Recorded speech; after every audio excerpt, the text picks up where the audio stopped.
নমস্কার। আপনাদের কাছে অনেকদিন জড়িবুটির ভিডিও করি নাই, তাই আপনাদের কাছে আজ একটি জড়িবুটি আপনাদেরকে এমন এক ধরনের দেখাচ্ছি, সেগুলো দেখুন।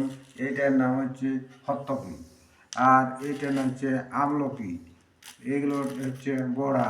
এই তিনটিকে বলে ত্রিফলা।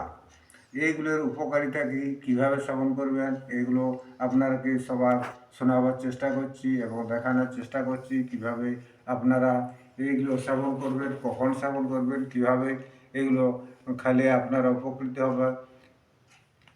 এই যে দেখছেন হত্তকি, এই হত্তকি আপনারা শিলে কিংবা হামলদিস্তার মধ্যে গুঁড়ো করবেন।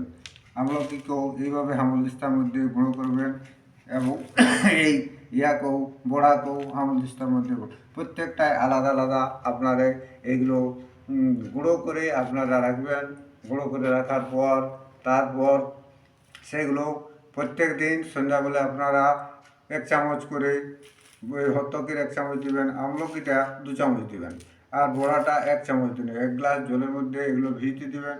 সেগুলা সকালে আপনারা খালি পেটে সেবন করবেন, তাহলেই অমৃতের মতন কাজ করবে। আপনাদের শরীর বলিষ্ঠ হয়ে উঠবে, যৌবন ফিরে আসবে এবং দেখতে সৌন্দর্য ফিরে আসবে। এই ত্রিফলাকে আগে অমৃত পান বলে মনে করত সবাই। আপনারা খেয়ে দেখুন, 7 দিন পর থেকে এর উপকারিতা বুঝতে পারবেন। কোষ্ঠকাঠিন্য যদি হয়ে থাকে সেটাও 7 দিনের মধ্যে নির্মূল হয়ে যাবে।